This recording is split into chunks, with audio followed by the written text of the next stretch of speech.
Are you ever frustrated about not being able to have what you most want? Whether it's a loving relationship, a special car, a longed-for vacation, or a nicer house. You might think, I'm as good a person as the next person. Why can others have what I don't? The answer is not really complicated, but it does present the fact that there are obstacles in your way. You see, there's a section in your mind that you usually aren't even consciously aware of that has programs running it that are often the exact opposite of what you want. That's a strange idea, isn't it? Of course, there is the part of your mind that you're aware of. I'm speaking of your conscious, analytical mind, the one that you use every day to ponder things and make decisions. But there's this mysterious subconscious mind of yours, and it runs below the awareness of your conscious awareness. So you're not usually even aware of what's going on in there, like what it believes or how it limits your life. The reason it is so powerful is because it stores all of your memories, all of your feelings and emotions, and most importantly, all the limiting beliefs you've acquired since you were born. Here's how it works. Many psychologists liken your subconscious mind to a computer, which, although it could be extremely powerful, operates only according to a set of instructions in its programming. What makes up all the programming that you have running in your subconscious? They're composed of all the conclusions and all the beliefs you've absorbed your whole life. And that includes your limiting fears, your doubts, your limiting and lack programs, like you could only make a certain limited amount of money, or you're not worthy of a good relationship, or it's just not your destiny to have good luck or even attract good things. All these memories and subconscious programs in turn then exert a tremendous influence on your conscious behavior and your actions. That's what determines what you actually end up having in life. From the time you were born, your mind began receiving input from those around you. As you grew, you went on to be told you can't do this or that. You're bombarded with negativity and limitations by all those people around you. They'd say things to you like, you're a bad boy or a bad girl. Why can't you ever get things right? I told you no, and I mean no. In fact, researchers estimate that by the time you enter school, you've been exposed to the word no 40,000 or more times. That's a lot of negative programming, right?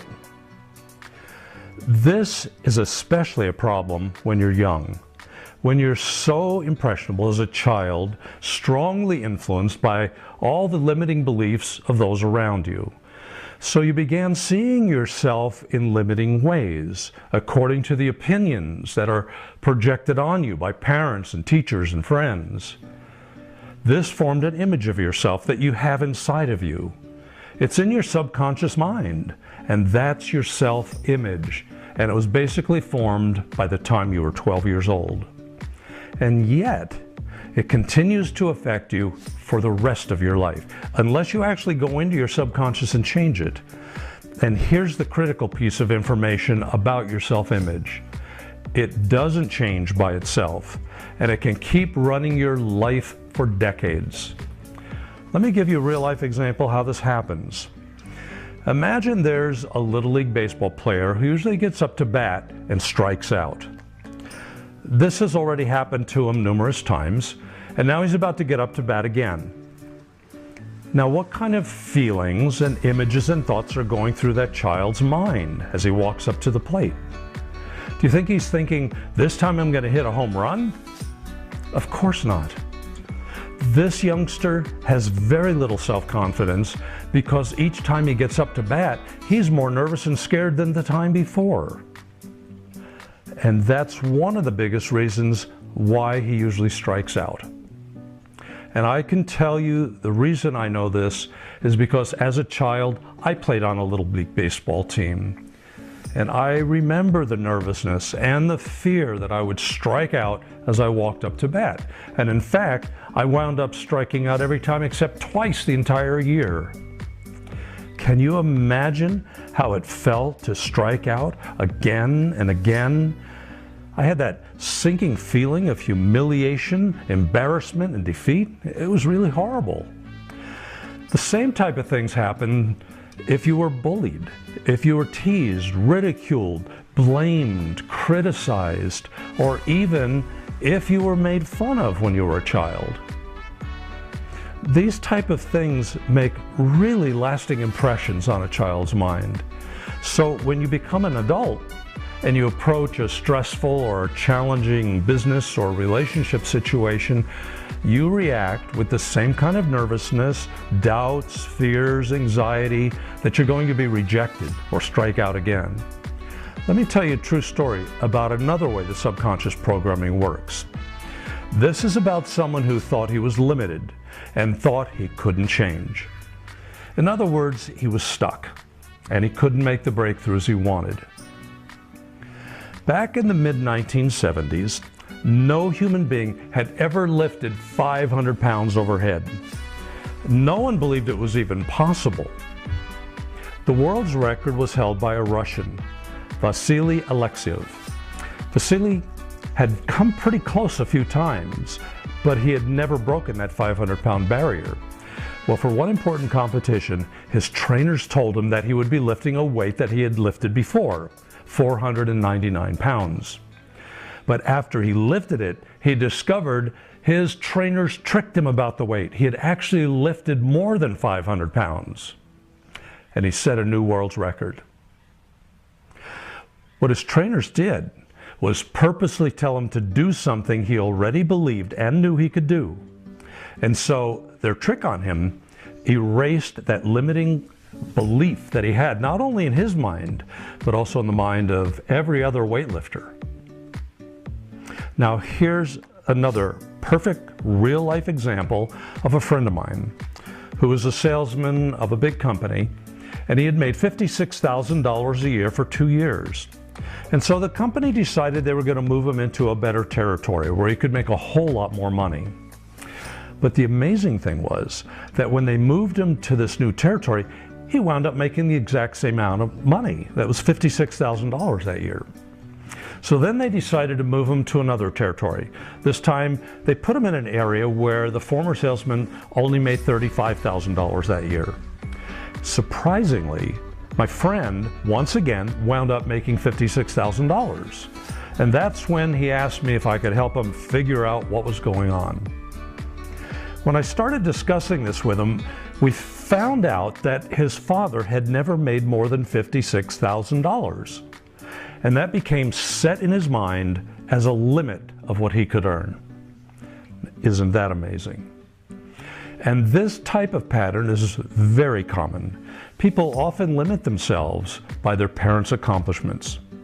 What happened to my friend was that his subconscious programming kept him on a course to always make $56,000. No more, no less, regardless of circumstances.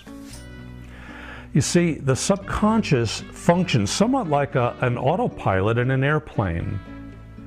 The autopilot keeps the plane on course until the course is changed. So if the automatic pilot's set for a course that would take it into the side of a mountain, that's where the plane's going. And if your subconscious autopilot is set on lack, limitation, failure, that's also what will happen. So here's the $64,000 question. How do you get through to change your subconscious programming? Well, it's not really a secret.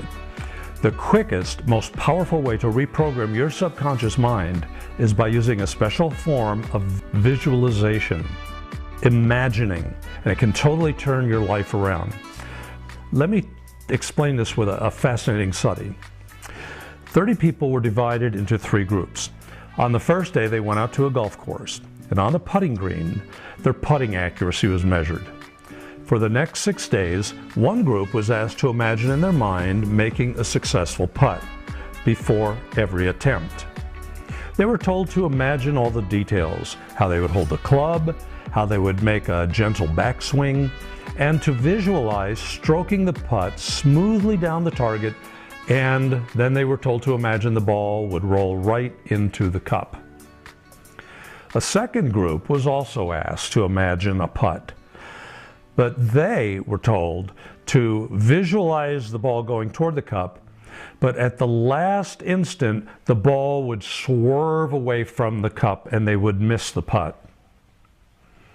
The third group was simply told to go out and try to sink each putt. After 6 days, the group that had used positive imagination and visualization before every putt improved by an amazing 30%. The group that had practiced but made no use of visualization, they increased, but only by 10%. So this demonstrates how powerful visualization can be when used when learning a new task, even when people have not used that skill before. But there's something about the results of this study that are even more interesting. The group that visualized the ball missing the cup showed a decrease in accuracy of 21% after only 6 days. And what this proves is that thinking about failure can actually damage your performance. Just like a baseball player afraid of striking out and then going up to bat and striking out. What you fear or have a negative outlook about is what you tend to create for yourself. But visualizing the positive also creates what you want. And there's more than a 50% difference between the group that visualized failure and the group that visualized successfully putting. And that 50% difference was after only 6 days of visualizing. Now, isn't that incredible? The images and thoughts that you hold in your mind create and bring them into your life. Now, let me tell you about another amazing study that was done. The Soviet Union used mental training techniques with skiers training for the Winter Olympics at Lake Placid, New York in 1981. Group A had 100% physical training. Group B had 75% physical training and 25% mental training. Group C had 50% physical training and 50% mental training. And Group D had only 25% physical training, but 75% mental training. Now, which group do you think did the best? Which one do you think had the greatest improvement in their performance? It was Group D, the group that had 75% mental training and only 25% physical training. The other groups all improved in the order of the amount of mental training, not physical training, that each of the groups had. Surprisingly, last of all was Group A, which was the group that had 100% physical training and no mental training. So, all these studies and examples prove, without a doubt, that mental training is even more important than physical training. And that is why the best athletes and most successful people use it. There's more. I have one more key for you to help you reprogram your subconscious mind that works hand in hand with visualization. This is called your self-talk or mind talk. It's what you are saying and thinking all day long. In fact, it's usually pretty hard to turn it off, and it can either bring you up or it can get you down. This mental self-talk impacts your subconscious mind, and over time, it becomes your accepted internal belief system. The way it gets into your subconscious mind is through repetition. So every time you worry about something, about a negative outcome, or you doubt, or you question, or you blame, or you criticize yourself, you are actually reinforcing the negative or the limiting belief. And repetition is one of the most powerful ways of reprogramming your subconscious mind. In fact, that's how most of your limiting beliefs got in there in the first place. Remember me saying that most children are exposed to being told no more than 40,000 times, even before they start kindergarten? And it's pretty common for most people to put themselves down with negative self-talk like, I'm not smart enough, I'm too fat, I'm too old, I'm not good looking enough, I'll never be rich, I'm not talented enough, there seems to be something wrong with me. And the inner voice that says, I'm just not good enough. It's no wonder with these kinds of things going around in just about everybody's mind, there are so many problems with relationships and money and health and just about everything else. I've been studying this subject now for over 40 years, and I've successfully worked with many thousands of people in my private counseling practice and hundreds of workshops in which I've taught methods to break through the limiting subconscious programming. Now I've taken the best of the best visualization and mind talk techniques, and I've put them in a training program called the Prosperity Solution: How to Decode the Abundance Mindset. This is a practical course that guides you to activate the laws of attraction through the use of the life-changing secrets of visualization. And that is the language of the subconscious mind. And this is why this training is the most powerful subconscious reprogramming tool of all time. The Prosperity Solution: How to Decode the Abundance Mindset makes visualization a very easy process for you. Anybody could do it, because I guide you step by step through a series of proven visualization techniques. There's a lot more information below this video, and this program can open the doors to your life that you've dreamed of and the life you really deserve. It really can all be yours.